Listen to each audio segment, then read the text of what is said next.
Hello friends, welcome to my YouTube channel digital Bangla. আশা করি আপনারা সবাই ভালো আছেন। আজকের ভিডিওতে আমরা আলোচনা করব ট্রেজার এনএফটির হোয়াইট পেপার নিয়ে। আপনারা অনেকেই হয়তো জানেন, সম্প্রতি ট্রেজার এনএফটি তাদের হোয়াইট পেপার রিলিজ করেছে। আর এতে অনেকের মনেই প্রশ্ন জাগছে যে হোয়াইট পেপার আবার আসলে কি এবং কেন এটি প্রকাশ করা হয় এবং এর গুরুত্বই বা কী।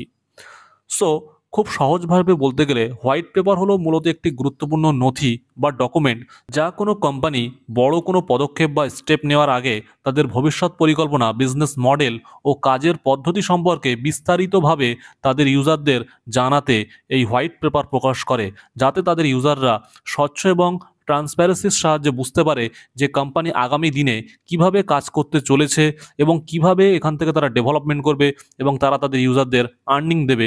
সমস্ত কিছু তারা এই হোয়াইট পেপারের মাধ্যমে ডিটেলসে ব্যাখ্যা করে।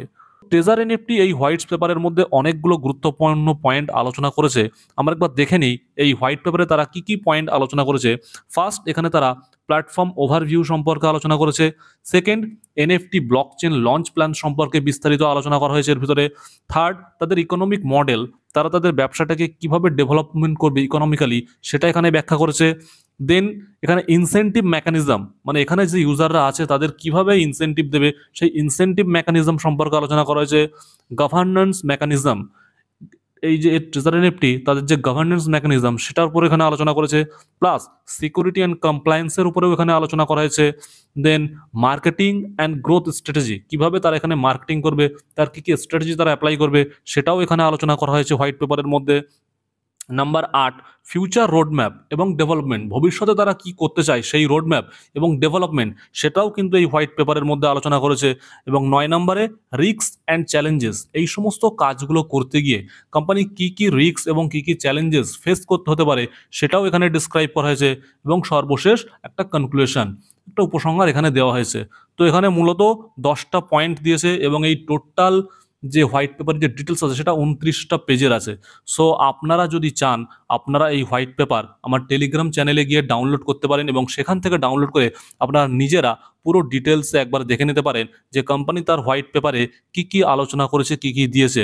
সুতরাং আপনারা চাইলে আপনারা আমার টেলিগ্রাম চ্যানেলে যাবেন, ডেসক্রিপশনে আমার টেলিগ্রাম চ্যানেলের লিঙ্ক দেওয়া থাকবে, সেখানে গিয়ে আমার টেলিগ্রাম চ্যানেলে জয়েন করবেন এবং ওখান থেকেই আপনারা এই হোয়াইট পেপারের পিডিএফ ফাইলটা পেয়ে যাবেন। তো আপনারা অবশ্যই সেই হোয়াইট পেপারের পিডিএফ ফাইল ডাউনলোড করে দেখে নেবেন।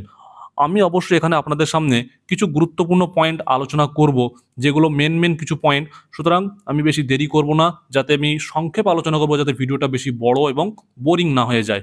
তো চলুন দেখে নেওয়া যাক মেন কিছু পয়েন্ট। ফার্স্ট দেখুন, এখানে লেখা আছে কি treasure NFT public chain overview. আমি একবার আপনাদের দেখিয়ে দিচ্ছি।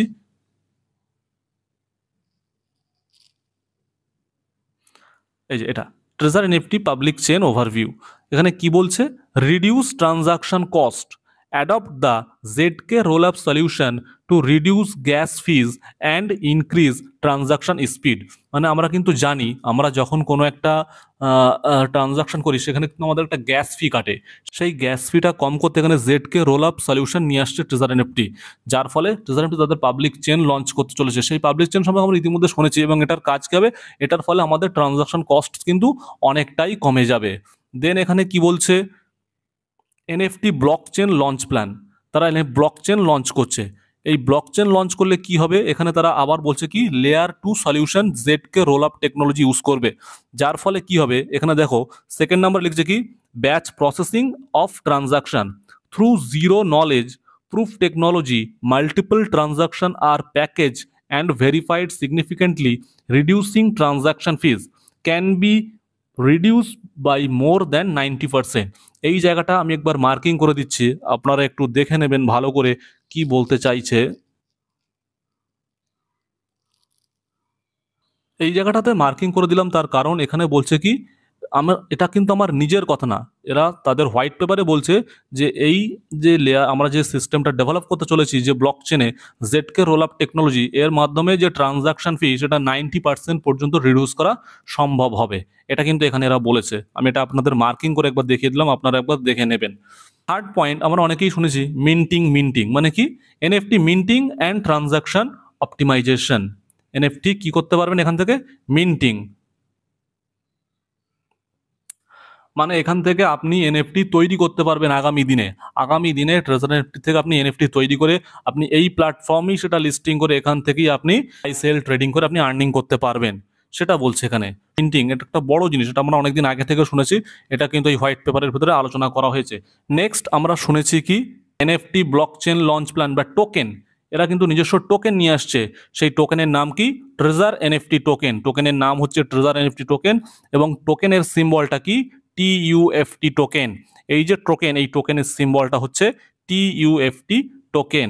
এই টোকেনটা কিভাবে ডিস্ট্রিবিউট করবে? এখানে বলছে কি ইকোসিস্টেম ফান্ডে 30% ডিস্ট্রিবিউট করবে, কমিউনিটি রিলিজে 25%, টিম অ্যান্ড অ্যাডভাইজার ওনারশিপে 15%, এয়ারড্রপের মাধ্যমে 15%, স্টেকিং রিওয়ার্ডের মাধ্যমে 15%, লিকুইডিটি প্রভিশনের মাধ্যমে 5%। সো এখানে বলছে যে এয়ারড্রপের মাধ্যমে 15%, এটা কিভাবে আপনারা পাবেন সেটা আমি পরবর্তীতে ভিডিও নিয়ে আসবো এবং আপনারা এই চ্যানেল থেকেই দেখতে পাবেন যে কিভাবে আপনারা টিইউএফটি টোকেন কালেক্ট করতে পারবেন এয়ারড্রপের মাধ্যমে। আমি কোন পয়েন্টটা বলছি আপনারা একবার বুঝে নিন। আমি এই অপশনটার কথা এখানে বলছি যে এয়ারড্রপের মাধ্যমে কিভাবে আপনি 15% টোকেন পাবেন সেটার কথা আমি একবার বললাম। দেন আমরা একবার এর ইকোনমিক মডেলটা জেনেই। এখানে কিন্তু আবার বলছে transaction fee, the transaction fee generated by the platform will be partially settled in TUFT token. মানে আগামী দিনে ট্রানজাকশন যে ফি এই সমস্তটা সেটেল হবে কিন্তু টিইউএফটি টোকেন মধ্যে। রিওয়ার্ড মেকানিজমে কি বলছে? Through staking, NFT creation and trading, user can obtain TFT reward increase in circulation to token within the platform। Reward হিসাবে কিন্তু এই প্ল্যাটফর্মের মধ্যে টিইউএফটি টোকেনটাকেই সার্কুলেট করা হবে, ঠিক আছে? তার মানে এখানে আপনার ট্রানজাকশন ফির ক্ষেত্রেও টিইউএফটি টোকেন দেওয়া হবে এবং রিওয়ার্ডের ক্ষেত্রেও আপনাকে টিইউএফটি টোকেন দেওয়া হবে। এটা কিন্তু আগামী দিনে টিইউএফটি টোকেনের উপরেই কাজ করতে চলেছে। দেন এখানে ইনসেন্টিভ মেকানিজম নিয়ে এসছে, আমরা একবার ইনসেন্টিভ মেকানিজমটা একটু দেখে নেব। ইনসেন্টিভ মেকানিজমে কি বলছে যে creator rewards, the platform will issue TUFT reward based on factor such as a quality of the creators work and transaction volume. এখানে ক্রিয়েটরদের যে রিওয়ার্ড দেওয়া হবে সেটাও কিন্তু টিইউএফটি টোকেনের মাধ্যমে দেওয়া হবে। Collector reward, the platform encourage the collector to purchase and hold NFT providing holding and reward and regular airdrops. এখানে যারা এনএফটি স্টেকিং করবে, হোল্ড করবে, যে সমস্ত কিছু যারা কাজ করবে তাদেরকেও মানে কালেক্টর যারা, তাদেরকেও এখানে কিন্তু রিওয়ার্ড দেওয়া হবে এবং সেই রিওয়ার্ডটাও দেওয়া হবে কি টিইউএফটি টোকেনের মাধ্যমে। Participation reward, user who participate in the platform auction, transaction, governance and other activities can receive token reward. মানে প্রতিটা জায়গাতে এখানে যারা রিওয়ার্ডগুলো যে দেবে আগামী দিনে সেগুলো কিন্তু টিইউএফটি টোকেনের মাধ্যমে দেবে। এটা বেসিক্যালি এখানে বলা হচ্ছে ইনসেন্টিভ মেকানিজম, সমস্ত কিছুই হবে সেটা কিন্তু টিইউএফটি টোকেনের মাধ্যমে হবে।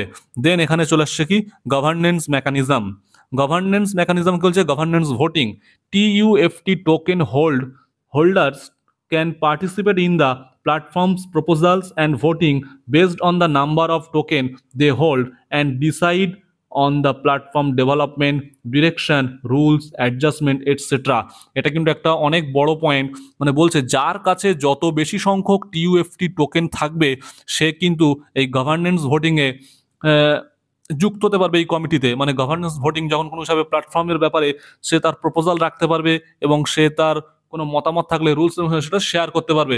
এটা আমরা কিন্তু নর্মালি স্টক বাজারে যার কাছে বেশি শেয়ার থাকে সে কিন্তু কোম্পানি যখন কোনো কিছু রুলস রেগুলেশন হয় সেই বোর্ড মিটিংয়ে তাকে কিন্তু ডাকা হয়, ঠিক আছে? এখানেও ঠিক সেম, যার কাছে যত বেশি সংখ্যক টিইউএফটি টোকেন থাকবে তখন সে কিন্তু যে গভর্নেন্স যে ভোটিং প্রক্রিয়া হবে সেখানে সে কিন্তু অংশ নিতে পারবে।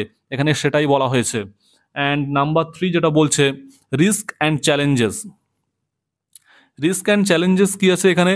মার্কেট রিস্ক এখানে কিন্তু ক্লিয়ারলি বলছে the high volatility of the NFT market may affect of the value of TUFT token. এখানে বলছে কি টিইউএফটি টোকেনের ভ্যালু কিন্তু মার্কেট ভলাটিলিটির ওপর নির্ভর করবে।